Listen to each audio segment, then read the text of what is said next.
Welcome to another episode of Parenting in the Far North. I'm your host, Ariane Aramburo.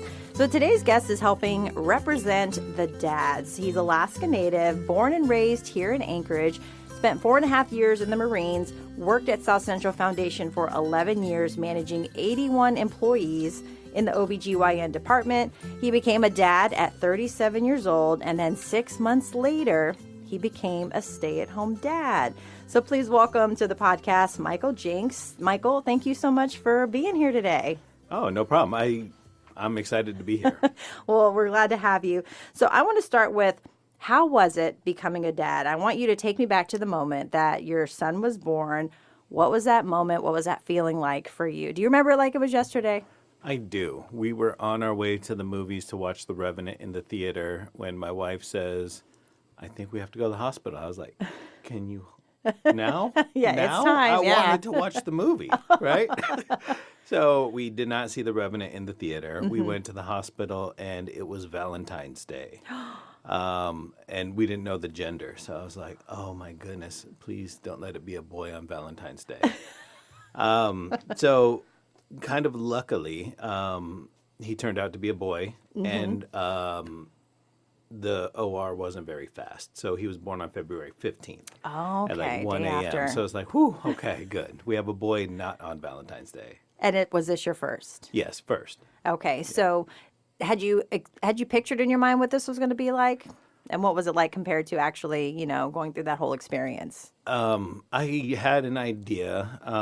He was a breech, so it was going to be a planned C-section, and I had no idea what to expect. I worked in healthcare, but obviously as administratively, I was never in an OR or anything, and I've heard stories from midwives and physician surgeons, but being a participant, I had no idea.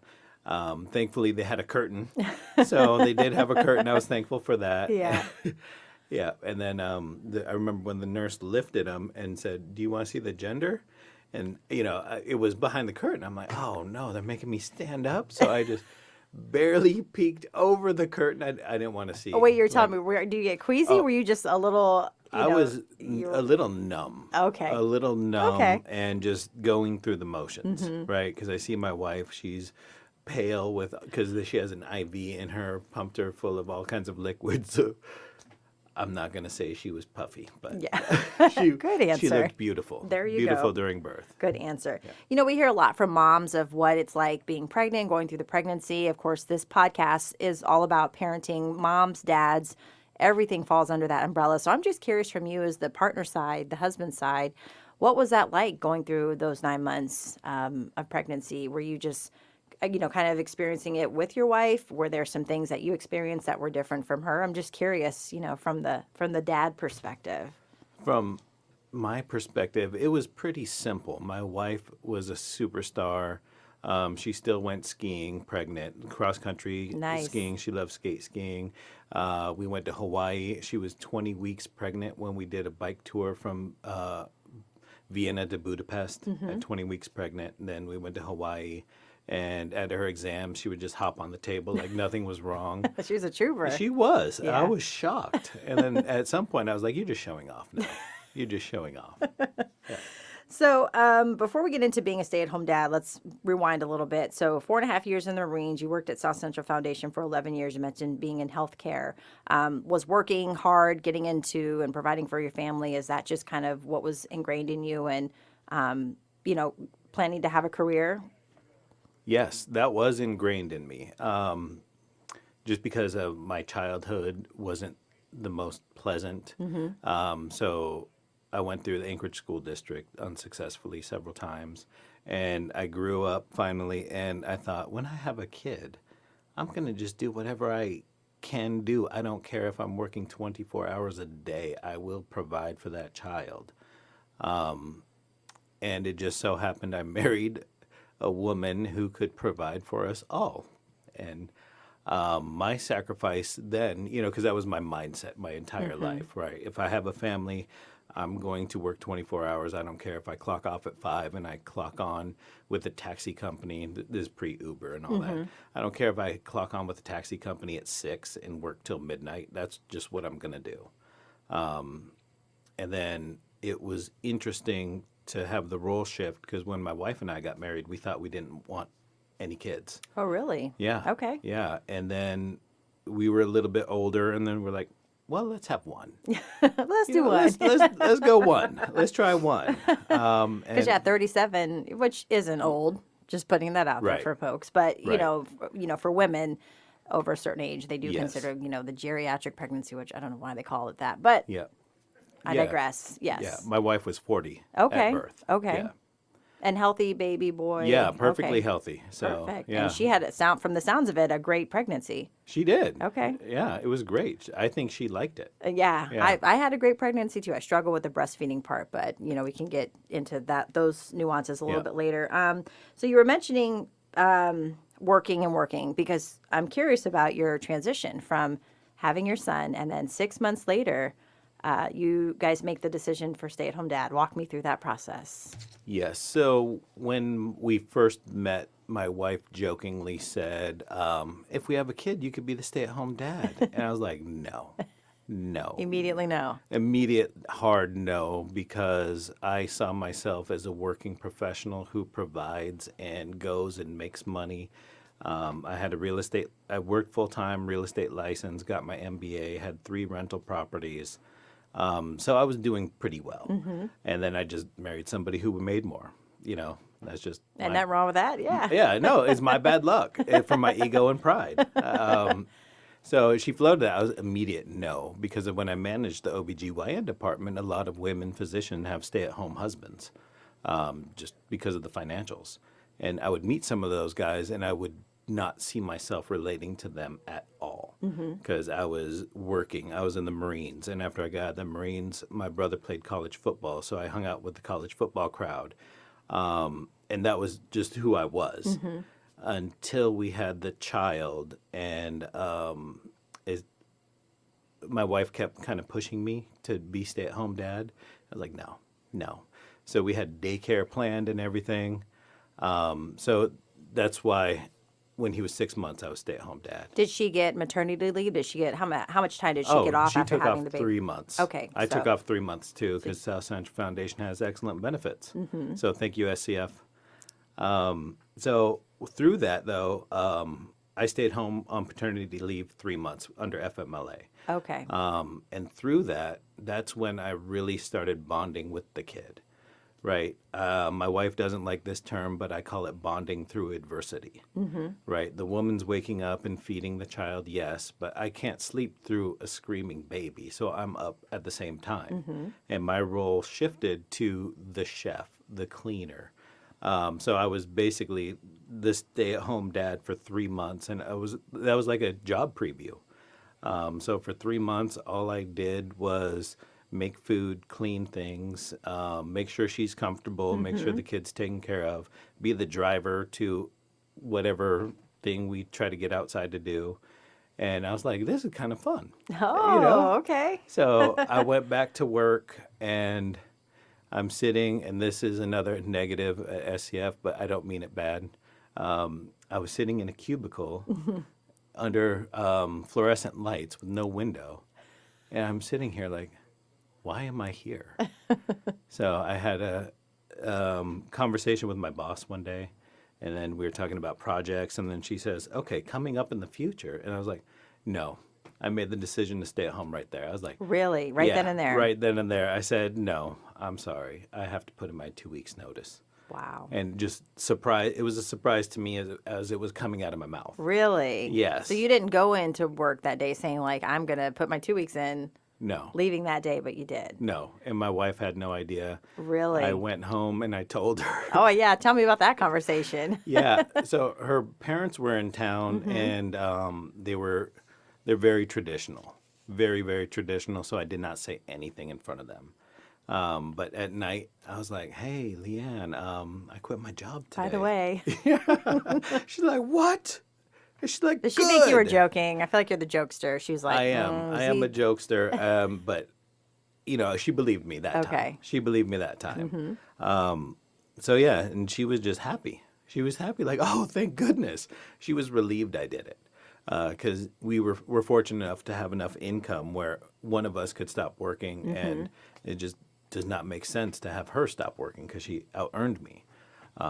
So I had to put my ego on the back burner, right? I had to delete my former identity of administrative professional who owns property and is somebody, that other guys can see and respect professionally, because that's, I think, where we get a lot of our self-esteem is, hey, what do you do? Oh, I'm an electrician. Oh, nice. That's a good job. That's a good manly job, and I went from that to sitting in a room with a 6-month-old, and there's nobody calling on the phone, no emails, nobody needs me. I don't have to do anything, and I have no paycheck coming in. So that was just a big kind of slap in the face of reality, right? Like the male social hierarchy, I fell out of the tree. Like I didn't go down a couple branches. I'm laying on the ground You're broken. on the ground. So making that decision obviously was something you wanted to do. And did it kind of like hit you? Did you ever have a moment of like, did I make the right decision, or did you just kind of ease back into it? Was it as easy just carrying on as it was when you were on the paternity leave? It was. I never doubted me being the stay-at-home dad because my work experience at South Central Foundation was OBGYN, and then I was in maternal child health, overseeing that and part of programs of how to make the Alaska Native people the healthiest in the world. That's the vision of South Central, and I was elbow deep into all the data and research. And all the data and research, to me, pointed out, like, it's better to have a parent at home if you can. So I didn't like it, but I never thought of quitting, like, seriously. Like, sometimes when, it's the long winters and you're not going outside and Cold, you just dark, yeah. cold, dark, your kid's screaming, he won't eat anything you give him, and he's just not listening. You're like, oh my goodness, I could put him in daycare and go back to work. This would be real easy, yeah. Yeah.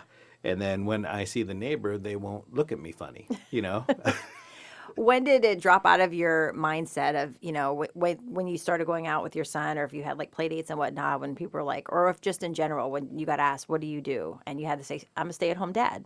Did that come easy to you? How did you feel when someone was asking you that when you're no longer working at South Central Foundation? I felt extremely awkward because admitting. What was the people's reaction too?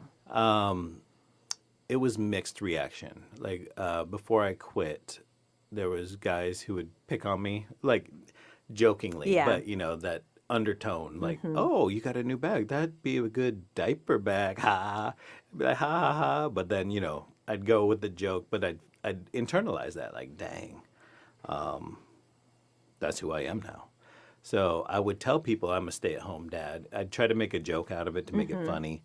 But I noticed, the world interacted with me differently, right? I'm a stay-at-home dad, which means you're the primary caregiver. You're the cleaner. You're the chef. You take care of a baby. You do child care. So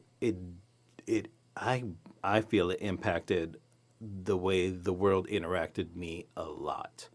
And I was no longer part of this crowd of men who can be seen as tough, strong, independent providers. I was kicked way over to the other side as a dependent, waiting on my wife to bring home a paycheck so we can eat. That's how I'd play it up in my mind. I'm not doing anything in society. I'm just watching a baby. Like, oh my goodness, how embarrassing is this? So I would try to avoid the question sometimes when it would come up. Like, what do you do? Oh, I own real estate properties, and I do all those real came estate first, and then it was, I also stay home. Interesting. Yeah. I would say I bring my son with me.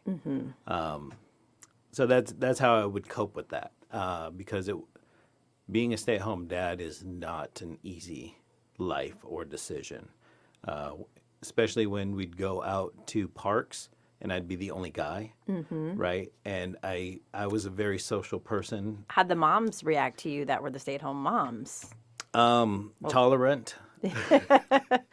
Were they surprised? And they were. Or they, I wish my husband would, or did they, just? I'd say some of them were. I'd say about 20% were actively nice. And then you get those other moms who would reach out to me to, for inclusion and all that because they were nice. But then, a group of moms, I wouldn't interact with them because they were with their friends, which I had no problem with because when I'm out with my friends, I don't look for somebody off by themselves. Hey, you want to come join us and have fun? Right. So it's just a natural thing. Yeah. And it is absolutely weird to be a stay-at-home dad. And you just have to, I had to embrace that weirdness and uniqueness because I know it's a finite point of time. My working life is 42 years, and I just took 5 of it to raise my kid. I was going to say, so 6 months after your son was born, so now we're in 2024. Yeah. How long have you been a stay-at-home dad? How old is your son? Oh, my son's about to turn 8 here on the 15th. Okay. So he's in 2nd grade now. And I'm back to work full time. Okay. When did you go back to work full time? October. October. October. Okay. So you said 5 years you stay-at-home dad. Yes, 5 years complete stay-at-home dad, and then he went to kindergarten, and then I did a couple things, and I thought I wanted to be a teacher, so I taught part-time at Hanchu Social Nice. Studies. I was a .4 FTE, so I taught 2 classes a day, and then that didn't take because of the barrier to entry. I already have an MBA. They wanted me to get another master's, and I was like, no, thanks, I'm not going to do that. So, and then I was lucky this job at Aleut Real Estate came open. I've been in real estate for over 10 years, and, I am Aleut, so I kind of had an in, Yeah. My cousins are over there, Yeah. like, hey, oh, they got this job. Oh, thank you. Come on over. Yeah. So as soon as I got the full-time job, though, and I was able to tell people, like, I'm general manager of Aleut Real Estate, I see the big difference in predominantly men's eyes, like, oh, there's a respect there in their face that was completely lacking for the last 7 years. That's so interesting. Yeah. Wow. You experienced both sides of that. Yes. Huh. Yeah. Talk a little bit about this. You were talking about the meetup and have the moms group. I was involved in a mom group, and the Monday Mamas at Providence, which was great just to feel like, oh, I'm not the only one feeling this way. I'm not alone. Where were the dads at? You're responsible for creating, what's it, Anchorage Dads Group? Yes, Anchorage. Yeah, which he has on a quarter sweater zip right right now. now. He's got the I wore gear it for on. the podcast. How did Yeah. that come about? That came about because day 2, I was bored out of my mind of being a stay-at-home dad. So I Googled, what do stay-at-home dads do? Because I had no idea. What did it tell you? It Create a dads group. Yeah, create a dads group. There you go. And go to the National At-Home Dad Network annual conference. Really? Okay. Yeah, so that first year, 2016, it was in Portland. My mom happened to live there, so I was like, well, let's go to Portland. So I went to a stay-at-home dad conference in Portland, and I met a bunch of stay-at-home dads from around the nation, and City Dads Group had a breakout, and I went to that breakout session. It was a real professional conference. I was impressed by the quality of speakers they brought. But City Dads Group had a breakout, and they're like, hey, if you want to start a dads group, talk to us. And I was like, I need a dads group because my job was very social, and I came from interacting with hundreds of people to 0. And that's how it started. I had to interview twice with headquarters in New York, and they authorized me. So we have the logo, the branding, and they have some IP on their branding. I'm not exactly sure. But yeah, I was supported by them, and then it was up to me to start it. So how do you start it? Did you put up a Facebook page? Do you, Yeah. just kind of wait in a room with some coffee and Yeah. see who comes, meets on Tuesdays? Yes, Facebook page was big. Yeah. And they gave me an Instagram and Twitter. Okay. And a meetup.com login. They paid for it all. Okay. They have that PR team. And then, you can put it on the internet, but you're not going to get a lot of people. So I just pounded the ground. I was at the park. I see a dad. I'm like, hey, what's up, man? How's it going? I'm like, so your day with the kids. And then I'd have a pitch, right? Yeah. If they were a stay-at-home dad. Oh, that's great. I'd be like, oh, me too. Hey, there's this group that meets twice a week, and we just go to the park, hang out with kids. And it was great. I probably had to talk to 30 or 40 guys before I got one. Really? Yeah. Well, it's a Yeah. numbers game. Were they just were they like, okay, yeah, yeah, just kind of hesitant to come? You think, or Yeah, they were hesitant to come because they don't know me, right? I am a dude with a small child approaching them at a park with their kid, yeah, So the male paranoia comes in of protective mode, like protective mode, like who is this guy? I know nothing about him. I need to protect my child. And then I think also the ego comes in, like I'm not going to hang out with other stay-at-home dads because they are less than on the male hierarchy, and I refuse to even associate with really. that. So they're having those same kind of thoughts and Yeah. battles that you were too, and you're starting. That's so interesting. Yeah. Okay, so you talked about 30 people to get one. Tell me about where did you meet up, and was it in the evening time? How did you? Or you mentioned the park. Was that where Yeah. generally where you guys would go? Yeah. In the summers, Okay. it was a park, like a different park every week. And then we got twice a week.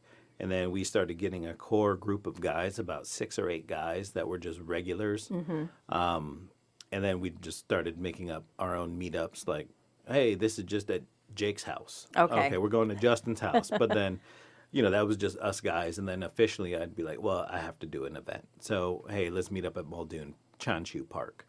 So things like that. And then, I think it would attract guys when you go to a park and you see like 3 or 4 guys hanging out.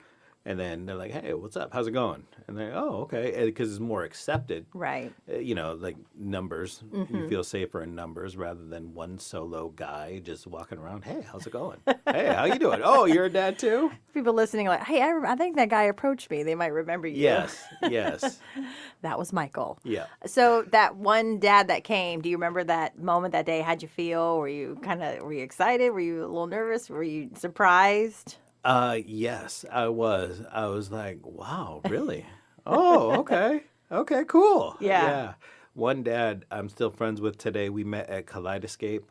It was a business owned by Lori Lester, and it was in the University Center. It was pretty neat. I think I remember that. Okay, yeah. It was pretty neat. Yeah. I made contact with him and told him about the dad's group, and he was a Marine too, so we had like some mutual Okay. understanding. Yeah. We were like, okay, good. Oh, you're cool. Yeah, okay, right, good, yeah. good. Yeah, and he's a big, strong guy. I was powerlifting at the time, so we had that to talk about too, like nutrition, lifting, the military, and like And then he's like, yeah, I'm in. I'm like, all right, good. And then something happened at the next meetup where his truck was in the shop. So our first official meetup, I actually went to his house, picked him and his daughter up. Wow. Yeah, I was like, oh, hey. And I remember it. We were both kind of just awkward in the truck. Just like, hey. Hey. Yeah. I would be a fly on that car door. Yeah, we met for like 30 minutes once at Kaleidoscape, and now him and his daughter are in my truck, and we're driving to, I think, the museum. Like, Yeah. what's up, man? What's up? It was weird because we both wanted to be friends and, reach out, but there was that, barrier of appropriate decorum for males. Right. Yeah.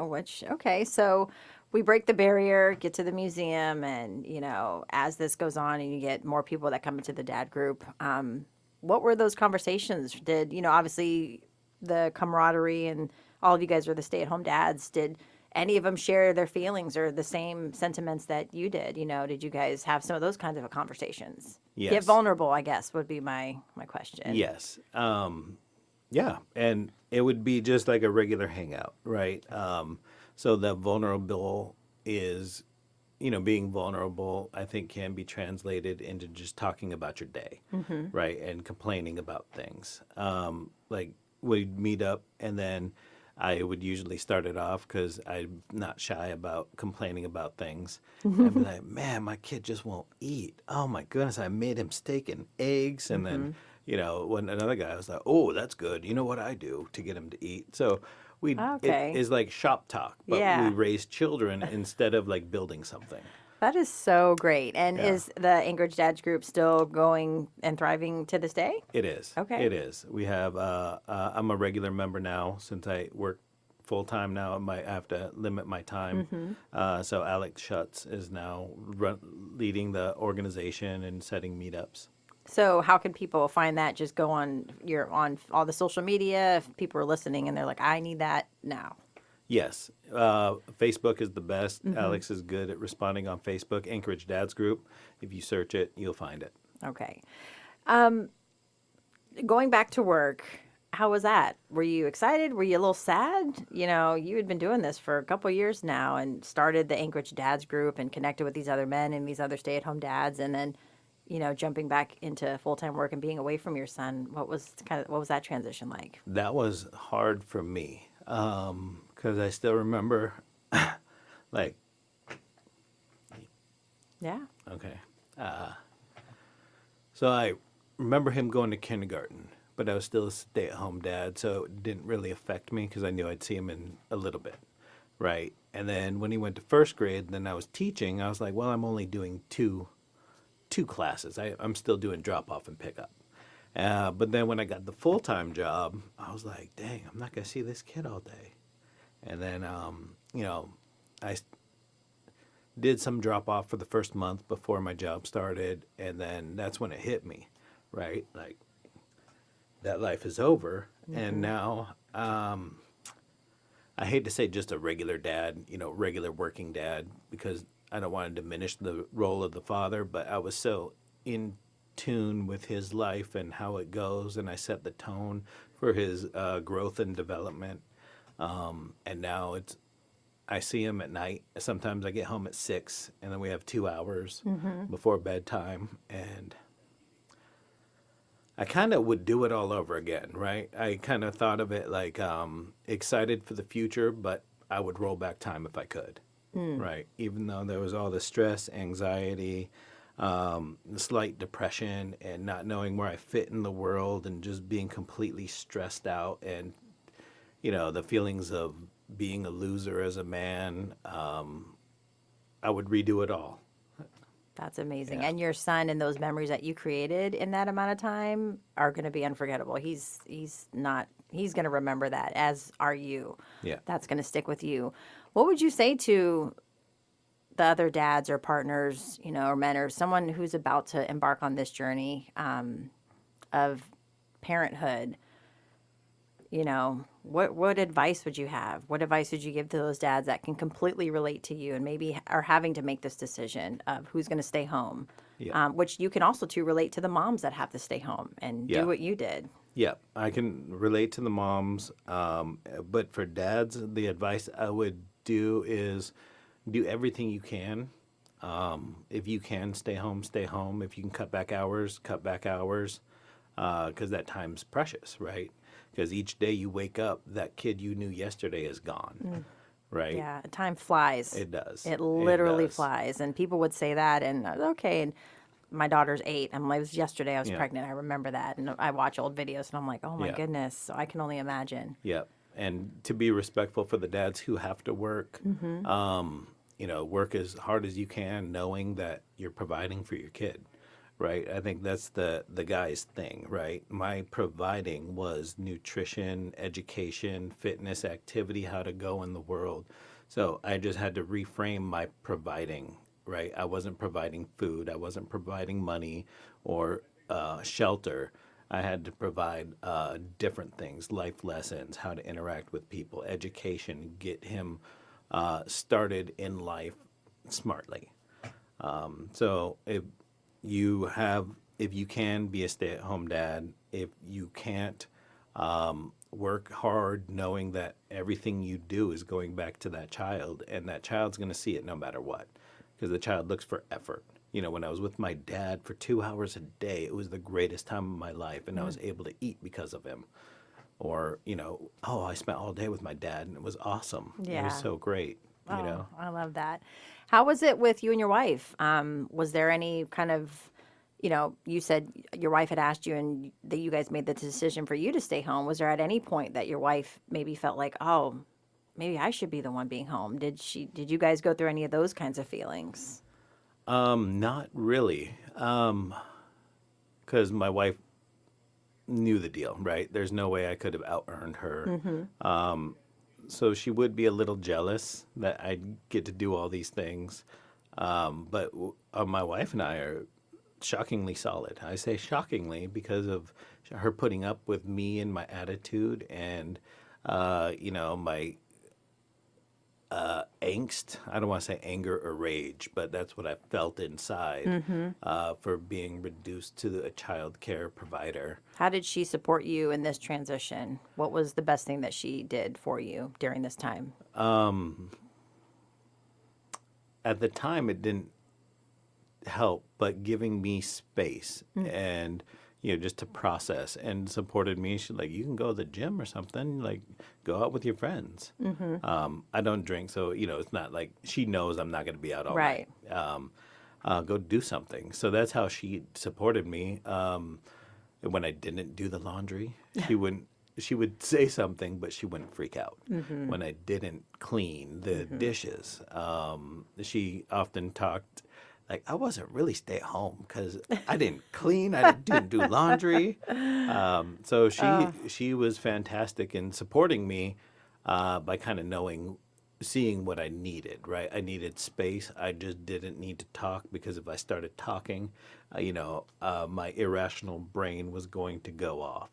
And luckily, I was old and emotionally mature enough to know that I'm not going to rage out because this is temporary. Yeah. Right. I just need to get through this and then I'll be fine. And that kind of solved it. October 10th, 2023, I started my full-time job and boom, my life was way different. Yeah. Back at it, kind of a new normal. Yeah. Wow, that is such an incredible story. And thank you so much for being vulnerable and sharing. I know it can help so many people that are going to be listening, moms, dads, and raising kiddos. So as we kind of wrap this episode up, I will give you the final word, final thought on anything that you feel is important to share or what you really wanted to kind of come across and have your message. Okay, thank you. So I've turned into a semi-dadvocate. Dads is kind of on us to be more serious and not be goofballs. We can be goofballs, but try not to be the goofball too much to devalue your role in your family and society. It doesn't matter if you're not making any money and you're the primary caregiver, right? You are not invalid in that instance. If you're the dad who only has 2 hours a day with your kid, it's still vital that you care and love enough about your children to teach them how to live in the world, right? I think the value of dads is enormous. And I don't think that's something that we take enough appreciation for. Like we, men and women, moms and dads, grandparents, everybody, the importance of dads is absolutely vital. So yes, go be the goofball, but don't let that define you. You still are responsible for raising productive citizens in this world. I love that. Well, I want to thank you, Michael, again for joining me today for this podcast. Like I said, a great story, and I appreciate you sharing that, and I know it's going to help a lot of people listening. And, of course, thank you all for listening to Parenting in the Far North. We appreciate your support, so don't forget to like and subscribe. Thank you. Thank you.